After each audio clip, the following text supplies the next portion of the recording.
Coming up on Hoosier Sports Night, Indiana baseball took on the Wright State Raiders at Bart Kaufman Field. And the men's basketball team announces some major changes to next year's roster. This is Hoosier Sports Night.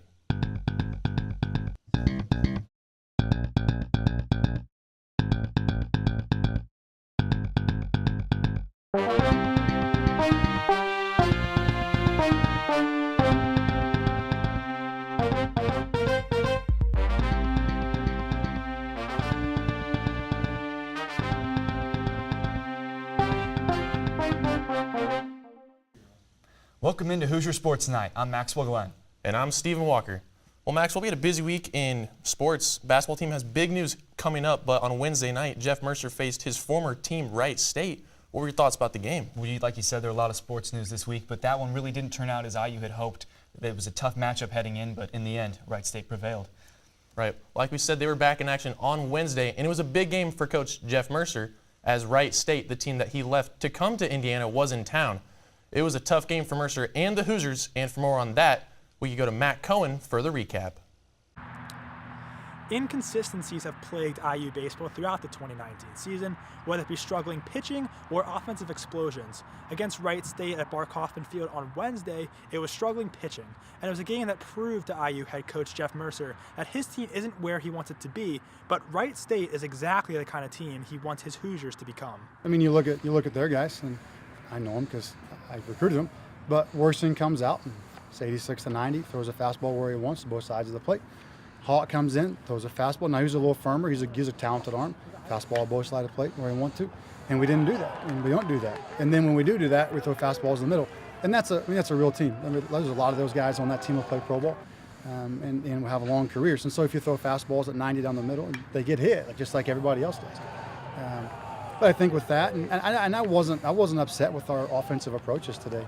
I mean, we had a few knucklehead at bats, but that's happened. That happens. There's 27 outs, and you got to go through them all. But we hit some balls hard. I mean, they played great defense. That's a real defense. They field over 980 every year, and they 4, 5, 6 hard line drives. I mean, scorch line drives. They go get like it's no problem. Some really hard hit balls in the infield. So I wasn't upset with our at bats. Really wasn't. Sometimes you have to win, and in midweek, 5-4 and 3-2. Those games are part of the equation too. So I wasn't upset with our at bats. I thought we got a little sloppy, did a few knucklehead things, but that's part of the game too. So it makes sense that Jeff Mercer wants his team to look like Wright State. It was the team that he played for and team that he coached for years before coming to Bloomington. Ultimately, Wright State beat IU on Wednesday 15-4. IU fell to 17-11 overall on the season with the loss. Pitching was a huge issue today, issuing 8 walks throughout the game. Also, the pitching hit two different Wright State batters. That was a big key in Wright State scoring more runs than it had hits in this game. IU will host Penn State starting on Friday for a 3-game set. Penn State is winless in the Big Ten so far. IU's only loss in the Big Ten comes on the Friday night game against Maryland. For IUS TV Sports, I'm Matt Cohen. Well, the Hoosiers won't have much time off as they will head straight into a 3-game series versus Penn State Nittany Lions. First pitch is scheduled for 6:05 on Friday, 2:05 on Saturday, and 1:05 on Sunday. Even with IU not being in this weekend's Final Four, the men's team has managed to stay in the spotlight after a flurry of off-season announcements. The biggest news being that freshman guard Romeo Langford has officially declared for the NBA draft.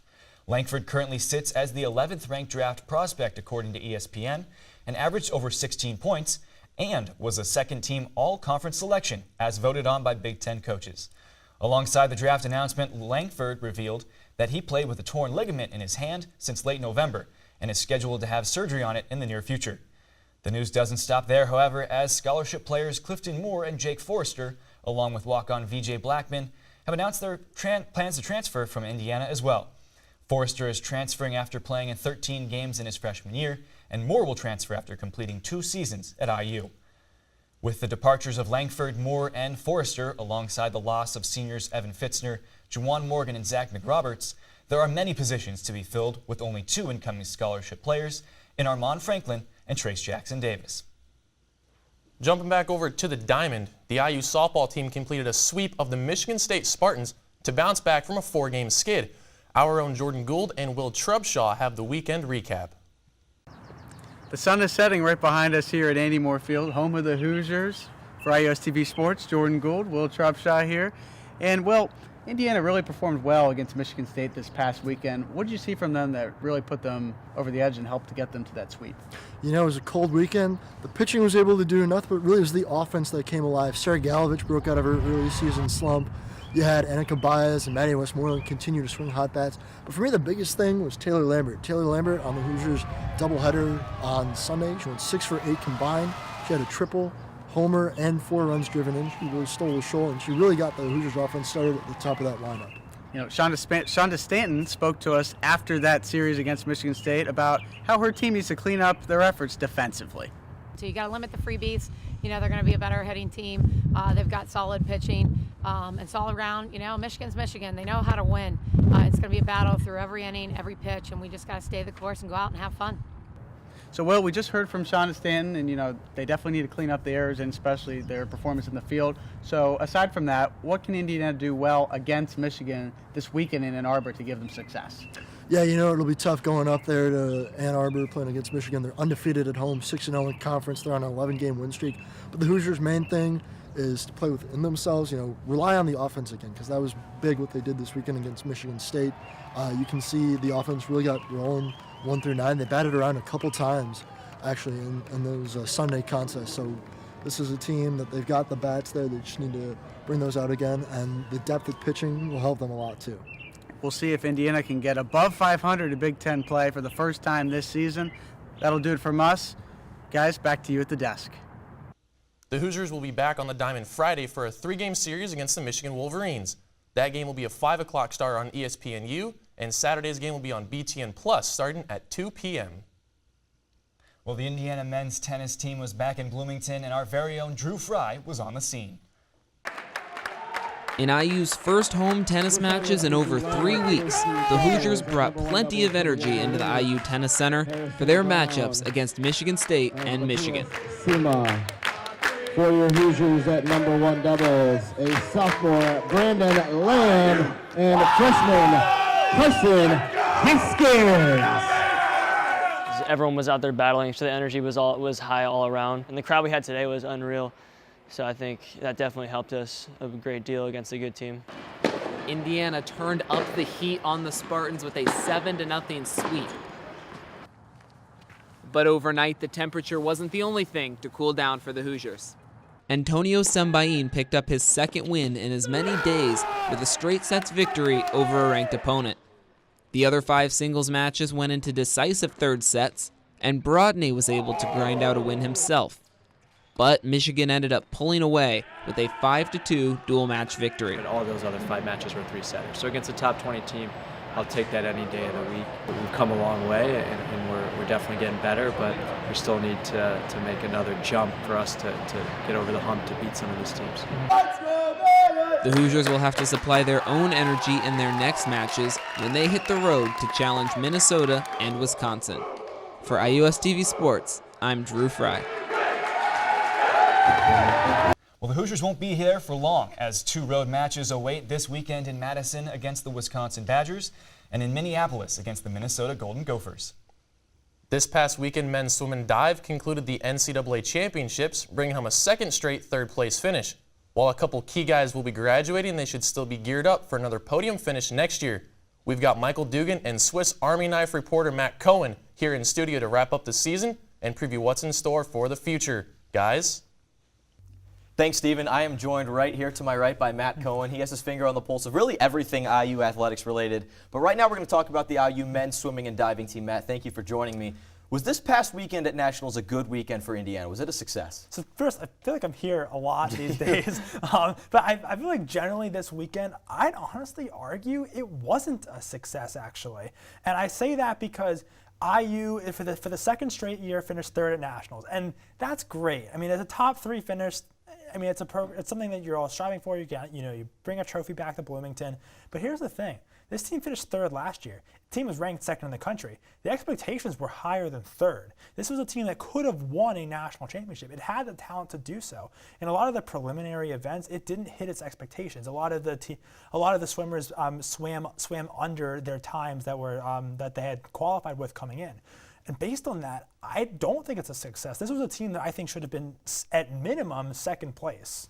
So team-wise, maybe not a success, but let's dive individually. Vinny Lanza, Ian Finnerty, two names that most people recognize inside and outside of the program. Did they meet expectations this weekend? Yeah, they absolutely did. Vinny Lanza finally won a national championship this weekend, winning the 100-yard butterfly. He became the first Hoosier to win that event since Mark Spitz. That is certainly a name people have heard before. Ian Finnerty, again, is a national champion. He won the 100-yard breaststroke for the second time in his Indiana career. He is still the only man to ever swim the 100-yard breaststroke in fewer than 50 seconds. It was not a record time for him in Austin this week, but it was the second fastest time in American history. Who else stood out? I know I dropped two of the biggest, most popular names, most successful names on this team, but who else stood out for Indiana? I think the surprise of the whole weekend was Andrew Capobianco. He was a diver, and coming in, James Conner is probably the favorite that IU of the IU diving program. He had won basically every event all season except for a couple, and the only person that actually had beat Conner all season actually was Capobianco. James Conner came in, was one of the favorites in both the 1 meter and the 3 meter dive, and Conner didn't win either of those. But Capobianco came out and won the 3 meter diving national championship, scoring over a 100 on his second dive. That was completely unexpected. I don't think there was anyone that thought Capobianco would, he might not have even been projected to be actually in the finals for the 3 meter dive. He ended up winning the national championship in that event. So I think that is probably the easiest surprise of the whole thing. Now, this program has standards and expectations to succeed, compete for national championships year in, year out. You mentioned Conner. He's leaving, Finnerty is leaving, Lanza is leaving. Who or how will they step up? Whoever's coming back, who will replace them? Who will step up, and how will they replace just the big shoes that these guys are leaving behind? Capobianco probably is the clear one, given that he is the only national champion returning to this team. You lose people also like Zach Apple, who's only here for 1 year, but was a key piece in a lot of the freestyle events. Zane Backus, who's a freshman, was in the final with Ian Finnerty in the breaststroke events. He, I believe, was a top 6 finisher in the 100 breaststroke. Someone that I'm certainly keeping an eye on going forward. Also, the Hoosiers have a recruit named Brendan Burns coming in. He's rated as the #1 recruit in the country for this year's class. He's from Pennsylvania. He swims the butterfly. He kind of figures to be the Vinny Lanza replacement. Similar to the women's team, you can't really replace easily guys like Lanza and guys like Ian Finnerty. You can try. There's going to be some talent. There's a lot of talent in this program. There's a reason why I say third place was a disappointment. It's not just the top swimmers doing everything. There's a very deep program. I think they maybe will be able to recover a little bit better than the women do, just because of how much depth is in the men's program. But it's going to be similar to the women, a young team going forward. But I think there are more veteran leaders on the men's side. Matt Cohen, the man. Thank you, sir. Back to you guys at the desk. Thanks, guys. The team will be looking to keep building on their recent success as they try to get over the hump and finally bring a championship to Bloomington. In this week's episode of Diving In, Caleb Kaufman makes his debut and goes the length of the pool with Izzy Mandema.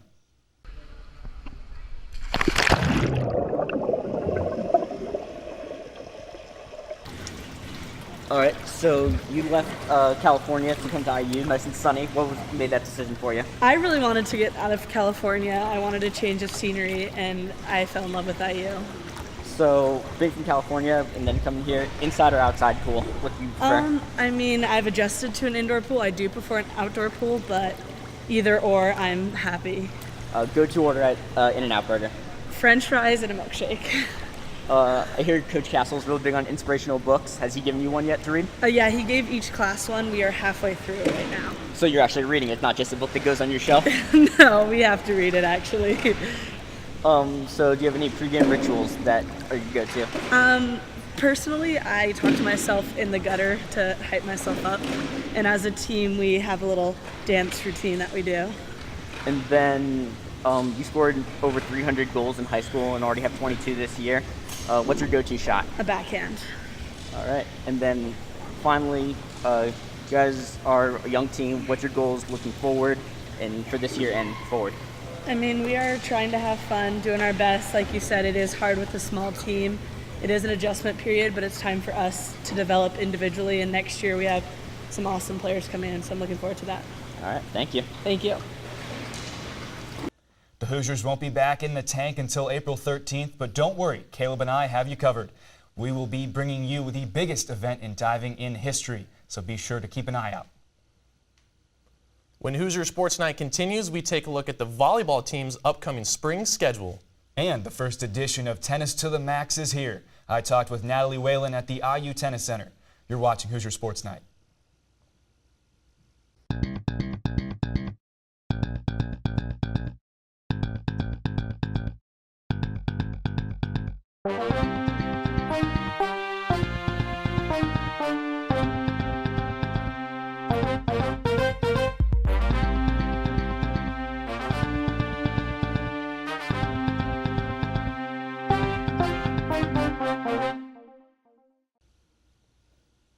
The IU tennis team is currently 13-8 and only have 5 more matches before the Big Ten tournament. I had the chance to sit down with senior Natalie Whalen and discuss this season, her time at Indiana, and her future. Take a look. Maxwell Glenn here at the IU Tennis Center. I'm here with Natalie Whalen, bringing you the first edition of Tennis to the Max. Thank you for joining me, Natalie. Thanks for having me. So now let's start off. You guys had a big road trip over spring break. You went to Hawaii to face the University of Hawaii. How was that experience for the team?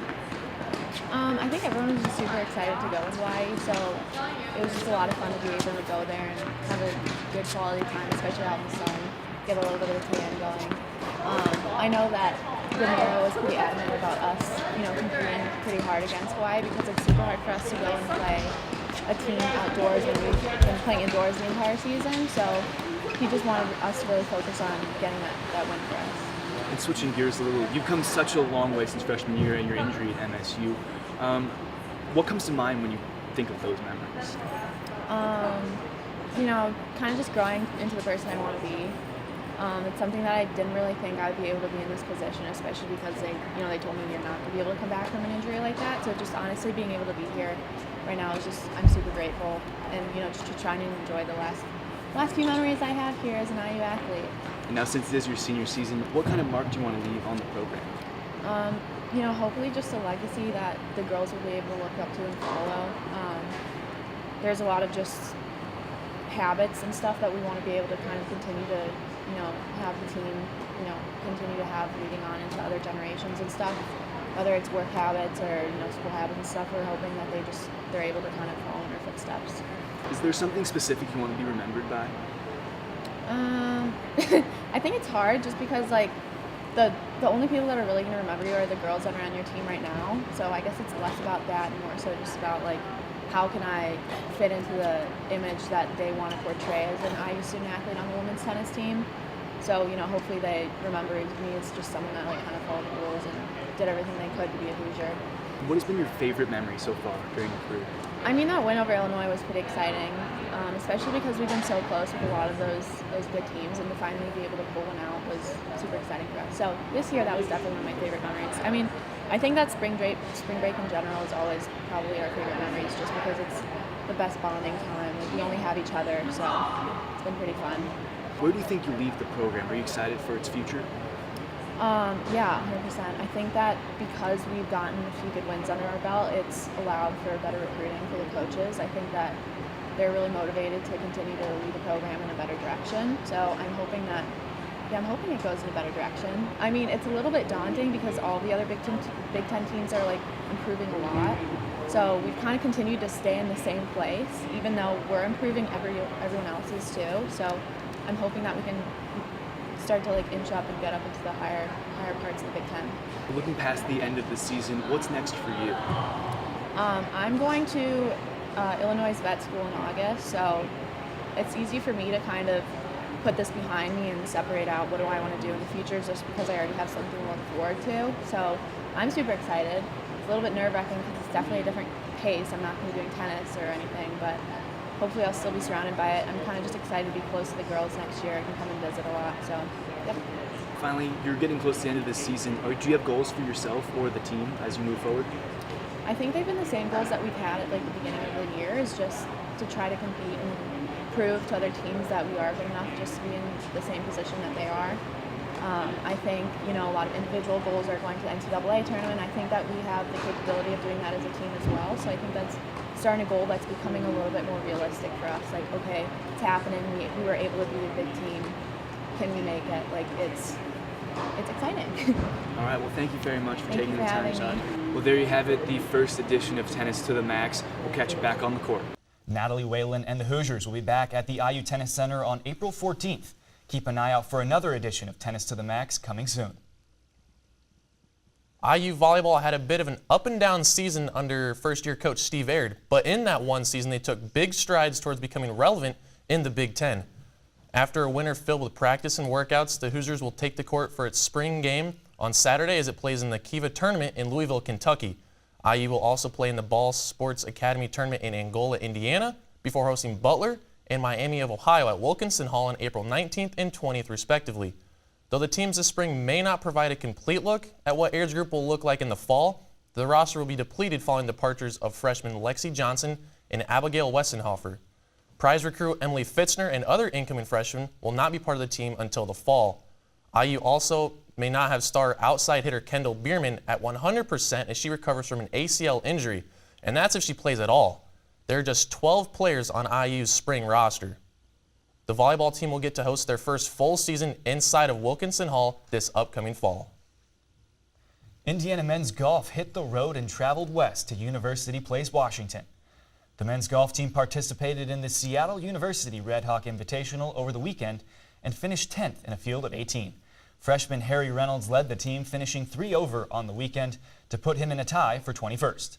Junior Evan Gasser managed to finish even with Ethan Shepard at 3rd on the team, finishing with 2 over par on the weekend. The men's golf team will be back in action April 13th for the Boilermaker Invitational in West Lafayette. After the Invitational, only one tournament remains before the Big Ten Championship starting April 26th. The Hoosier rowing team picked up several wins over the weekend when they faced off against some tough competition from the Big Ten and Ivy League. The number 18 Indiana squad struggled to maintain a lead in any of their Session 1 races, trailing number 5 ranked Yale in almost every race. But the Hoosiers were able to step up during Session 2. They won 4 races, finishing ahead of number 19 Harvard and number 9 Michigan in these events. Overall, the Hoosiers had mixed results in their first official dual meet of the season and will have several more opportunities to put up results over the next month. Indiana's schedule won't get any lighter in their upcoming matchup as the Hoosiers travel to Iowa next weekend to face 3 Big Ten teams, all ranked inside the top 15. That's all we have for the show this week. Thank you for joining us here on Hoosier Sports Night. Don't forget to like our page, IUS TV Sports, on Facebook and follow us on Twitter at IUS TV Sports. For our entire production crew and Stephen Walker, I'm Maxwell Glenn. We'll see you next week.